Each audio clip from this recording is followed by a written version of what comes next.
Hello students, आपण maths फर्स्टमधील first chapter linear equation in two variable त्याच्यातले काही MCQ बघूयात. तर first MCQ, to draw the graph of 4x + 5y = 19 if as x = 1 is taken, then what will be the value of y. 4x + 5y = 19 हे equation दिलेलं आहे. एक्सची value 1 दिली आहे आणि आपल्याला वायची व्हॅल्यू फाइंड करायला सांगितली. तर ती कशी फाइंड करायची ती बघूयात. 4x + 5y = 19. तर एक्सची व्हॅल्यू दिली आहे 1. 4x x म्हणजेच 1 + 5y = 19. हे झालं 4 1 जा 4 + 5y = 19 = किती झालं हे 4 इकडं मायनसला जाणार. 5y = 19 - 4 हे किती झाली सबट्रॅक्शन 15. 5y = 15 झालं. मग हे 5 डिवाइडला जाणार. y = 15 / 5. 5 1 जा 5 5 3 जा 15 म्हणजे yची किंमत किती आली. y = 3 आहे का ऑप्शन आपल्याला 3. येस, ऑप्शन बी 3 हे आन्सर आला आपलं. नेक्स्ट क्वेश्चन बघूयात. For the equations with variable x and y if dx = 26, dy -39, d = 13 आणि देन x फाइंड करायचं आहे आपल्याला. x आणि y मधील एक व्हेरिएबल आहे, इक्वेशन आहे व्हेरिएबलमधलं. तर आपल्याला dxची व्हॅल्यू दिली, dy दिली आणि dची पण दिली. तर आपल्याला xची व्हॅल्यू फाइंड करायची. आपल्याला क्रॅमर्स रूल माहिती आहे, त्याच्याप्रमाणे आपण सॉल्व करूया. बाय क्रॅमर्स रूल x = काय असते dx/d = dxची व्हॅल्यू 26 / d 13. इथं किती आलं रे 13 1 13 13 2 26. x किती आलं x = 2. इथं ऑप्शन आहे का 2. येस, फर्स्ट नंबरचा option 2. Which of the following is a linear equation in two variable. याच्यापैकी कोणतं equation linear equation in two व्हेरिएबलमध्ये आहे ते विचारले आपल्याला. तर बघूयात. ए काय आहे x/3 + 5y = 5/y = 6. आपल्याला माहिती आहे ती इक्वेशनची रूल, ती डिनॉमिनेटरला कधीच व्हेरिएबल येत नाही. हा नाही आपला डिनॉमिनेटरला व्हेरिएबल आला आहे. त्याची डिग्री 1 असते. इथल्या ऑप्शनमध्ये डिग्री 2 दिलेली आहे. हा आहे आणि याच्यात डिग्री 1 आहे आणि 2 व्हेरिएबल्स पण आहेत, म्हणजे हा आपला ॲन्सर येणार. हा थर्ड लास्ट नंबरचा ह्याच्यात पण डिग्री 2 आहे, म्हणजे हा पण आपला ॲन्सर येणार नाही. तर नेक्स्ट क्वेश्चन बघूयात. Which of the following is not the solution of 3x + 6y = 12. हे इक्वेशन दिलेलं आहे, त्याच्यासाठी कोणतं सोल्युशन सॅटिस्फाय होणार नाही ते काढायचं आहे आपल्याला. तर ते सॉल्व करून बघूयात आपण. काय इक्वेशन 3x + 6y.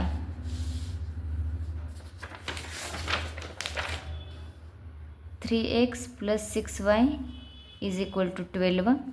फर्स्ट काय ऑप्शन 4 -4 आणि 4. तर पहिल्यांदा एक्सची व्हॅल्यू -4 दिली आहे आणि वायची 4 दिली आहे. तर 3 - 4 + 6 × 4 = किती 12. 4 3 जा -12 + 6 4 जा 24 = 12. या दोन्हींची सबट्रॅक्शन होणार. इथं मायनस आहे, इथं प्लस आहे. दोन अपोजिट साईन असले की त्यांची सबट्रॅक्शन होते आणि त्यांच्या आलेल्या ॲन्सरला साईन मोठी जी संख्या आहे बिगर त्याचं साईन येणार. इथं प्लस साईन येणार आणि ह्या दोनची सबट्रॅक्शन 12. हे 12 आणि हे 12 = आलं, म्हणजे हे आपलं ॲन्सर येणार नाही. Which is not the solution विचारले आपण. नेक्स्ट बघूया. तिथं एक्सची व्हॅल्यू 0 दिली आणि वायची व्हॅल्यू 2 दिली. तर ती पुटअप करून बघूया. 3 × 0 + 6 × 2 = 12. 3 0 0 प्लस 6 2 12 इज इक्वल टू 12. हे ऑलरेडी आले, हे पण आपलं सोल्युशन येणार नाही, हे सोल्युशन सॅटिस्फाय करते. सी नंबरचं बघूया. इथं एक्सची व्हॅल्यू 8 आहे आणि वायची व्हॅल्यू 2 आहे, -2 आहे. 3 × 8 plus 6 × -2 is equal to 12. 8 3 24 plus 6 2 -12 is equal to 12. हे प्लस मायनस ह्यांची सबस्ट्रॅक्शन येणार आहे. इथं मोठं साईन आहे, मोठी संख्या पॉझिटिव्ह आहे म्हणजे त्याचं पॉझिटिव्ह साईन येणार. इथं या दोन्हीचे सबस्ट्रॅक्शन 12 आणि इक्वल टू 12. हे पण सॅटिस्फाय झालं. लास्ट नंबर बघूयात. 3 आणि 1 एक्सची व्हॅल्यू 3 दिली आहे. इथं 3 × एक्सची व्हॅल्यू 3 प्लस 6y वायची value 1 is equal to 12. 3 3 9 plus 6 1 6. या दोन्हींची 12 इक्वल टू, या दोन्हींची ॲडिशन 15 येते इक्वल टू 12. हे नॉट इक्वल टू आले, बरोबर. म्हणजे हे आपलं सोल्युशन आहे. सोल्युशन सॅटिस्फाय होत नाही, म्हणजे आपल्या दिलेल्या याचं ॲन्सर ही आहे डी, ऑप्शन डी. तर 5 नंबरचा क्वेश्चन बघूयात. 3 2 5 x हा डिनॉमिनेटर दिला आहे, त्याचं ॲन्सर 2 आहे. तर एक्सची व्हॅल्यू आपल्याला फाइंड करायला सांगितली. तर डिनॉमिनेटर सॉल्व करून बघूयात आपण. 3 × इथं डिनॉमिनेटर सॉल्व करताना यांची क्रॉस करायची आणि त्या दोन्हीची सबस्ट्रॅक्शन असते. 3 × x 3x minus 5 × 2 5 2 10 equal to हे किती दिले 2. हे 3x ला 3x असंच, हे मायनस आहे, ह्या साईड चेंज केल्यावर प्लस होणार, plus 10 x is equal to हे 10 + 2 12 आणि डिवाइडला हे 3. x is equal to 3 4 12. हे आपलं ॲन्सर आलं 4, ऑप्शन बी. क्वेश्चन 6 बघूयात.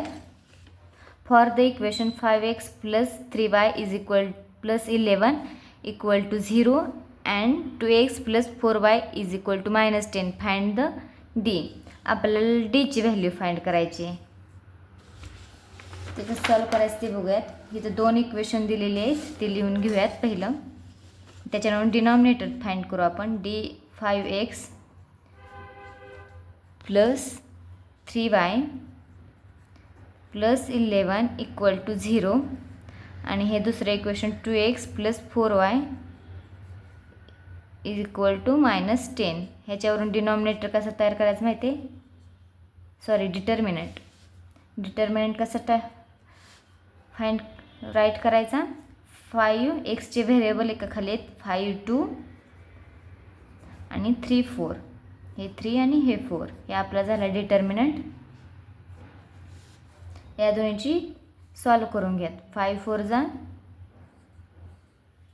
20 आणि 2 3 मायनस साईन असते ह्याच्यामध्ये, 2 3 6. या दोन्हीची सबस्ट्रॅक्शन किती आली 14.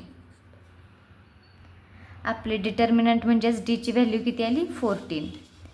ऑप्शन ए 14 हे आपलं ॲन्सर आलं. क्वेश्चन 6 7 बघूयात. 49x - 57y is equal to 172 and 57x - 49y is equal to 252. The x + y. आपल्याला x + yची व्हॅल्यू फाइंड करायची. तर ती कसं फाइंड करायची ते बघूयात. आपल्याला 2 इक्वेशन दिले, त्या दोन्हींची ॲडिशन करायची. काय येते value 49x - 57y is equal to 172. 57x - 49y is equal to 252. या दोन्हींची ॲडिशन किती येते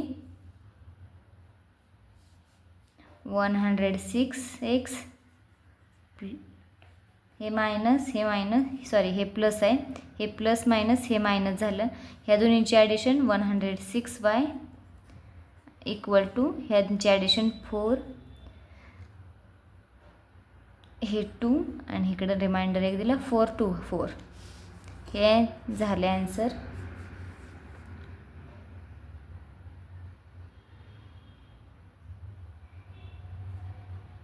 हे 106 प्लस 106 हे सेम झालं आणि इथली ही संख्या आहे ते 106 प्लस 106 प्लस 106 प्लस 106 असं 4 वेळेस केलं. 6666 यांची व्हॅल्यू किती आली 24. हे रिमाइंडर 2 हे झालं 2 इथं आणि 1 2 3 4 हे 4 ही किती आली 106 4 जा 4 to 4 424 म्हणजेच हे x minus y is equal to 4 हे आन्सर आलं. ह्याची आपण ॲडिशन केली यांची सबस्ट्रॅक्शन ही आली म्हणल्यावर यांची ॲडिशन किती येणार x plus y is equal to 8. Okay answer D option D म्हणजे 8 हे आपलं आन्सर आलं. क्वेश्चन 8 बघूयात. The solution of the equation 2x minus y is equal to 2 is 2x minus y is equal to 2 हे दिलेले equation आहे तर त्याचं सोल्युशन काय असणार आहे ते फाइंड करायचं. एक्स आणि वायच्या व्हॅल्यू दिलेले आहेत त्या पुटअप करायच्या इक्वेशनमध्ये आणि ते सॉल्व्ह करायचं. इक्वल टू 2 आलं तर ते आपलं आन्सर आलं. तर सॉल्व्ह करून बघूयात. 2x minus y is equal to 2 इथं पहिल्या ऑप्शनमध्ये 2 आणि 2 ह्या दोन्ही पण एक्सची पण 2 व्हॅल्यू दिली आणि वायची पण 2 दिली इज इक्वल टू 2च दिले 2 2 2 जा 4 मायनस 2 इज इक्वल टू 2 ह्या दोन्हीची सबस्ट्रॅक्शन केली 2 आली इक्वल टू 2 हे आलं आपला आन्सर. पहिल्याच ह्याच्यात आन्सर आलं. नेक्स्ट बघायची गरज नाही. नेक्स्ट क्वेश्चन सॉल्व करूयात. Question 9 the solution of the equation x minus y is equal to 10 and x plus y is equal to 17 is. ह्या दोन इक्वेशन दिलेले आहेत त्यांची सोल्युशन फाइंड करायचं आहे आपल्याला. तर ते कसं फाइंड करायचं ते बघूयात. पहिले इक्वेशन लिहून घेऊयात. x minus y is equal to 10 and x plus y is equal to 70. या दोन्हीची ॲडिशन करूयात. ह्यांचं सोल्युशन म्हणजेच ॲडिशन. हे किती हे कसं येणार x minus y plus x plus y is equal to 10 plus 17. हे x आणि हे x हे -2 आणि हे मायनस वाय आणि हे प्लस वाय हे दोन्ही मायनस प्लस कॅन्सल झालं इक्वल टू हे x हे 2x झालं आणि हे 10 प्लस 70 80 इक्वल टू 80. एक्सची व्हॅल्यू किती आली 40.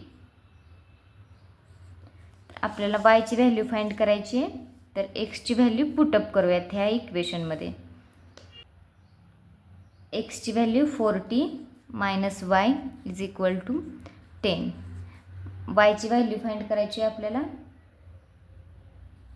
वाय इज इक्वल टू हे 40 प्लस आहे साईन चेंज केल्यावर मायनस होणार 10 minus 40. Y is equal to किती आला आन्सर 30. हे झाले ह्यात दिलेल्या इक्वेशनची सोल्युशन. एक्सची व्हॅल्यू 40 आणि वायची value 30. Okay option A. Next question बघूयात. Find the value of dx for the equation 4x plus 3y is equal to 90 and 4x minus 3y is equal to -11. हे दोन इक्वेशन दिलेले ती लिहून घेऊयात. आपल्याला dxची व्हॅल्यू फाइंड करायची म्हणजे आपल्याला डिटर्मिनंट क्रॅमर्स रूल माहिती आहे त्याच्यानुसार एक्सची व्हॅल्यू फाइंड करायची. पहिले आपण लिहून घेऊयात म्हणजे क्लिअरली सांगता येईल. dy is equal to 90 4x minus 3y is equal to -11. Okay आपल्याला क्रॅमर्स रूल माहिती आहे. dxची व्हॅल्यू फाइंड करायची म्हणजे डिटर्मिनंट म्हणजे एक्सच्या जागी ह्या डीच्या व्हॅल्यू लिहायच्या. म्हणजे इक्वेशनच्या सोल्युशनच्या. इक्वेशनचं जे ॲन्सर आहे त्या व्हॅल्यू एक्सच्या व्हॅल्यूच्या ठिकाणी लिहायच्या. तर आपण पुटअप करूयात. ह्या व्हॅल्यू एक्सच्या झाली त्याच्या जागी आपल्याला ह्या व्हॅल्यू लिहायच्या आहेत. ह्या ॲन्सरच्या इज इक्वल टू -11. हे वायच्या व्हॅल्यू तशाच लिहायच्यात इज इक्वल टू 3 आणि हे -3. हे सॉल्व करूयात आपण. 19 - 3 = -57. -11 × 3 हे यांची सबस्ट्रॅक्शन ऑलरेडी आणि हे मायनस हे ह्या दोन्हींची मल्टिप्लिकेशन केली आणि इथं मायनसचं साईन आहे म्हणल्यावर हे पण मायनसच आलं. हे -33 इक्वल टू 57 हे मायनस हे प्लस हे 33. ह्या दोन्हींची सबस्ट्रॅक्शन येणार इज इक्वल टू हे आलं 24. मोठ्या जी संख्या आहे तिचं साईन मायनस. आपल्या ॲन्सरमध्ये आहे का -24? येस, ऑप्शन सी -24 हे आपलं ॲन्सर झालं. नेक्स्ट बघूयात नेक्स्ट चॅप्टरच्या MCQs.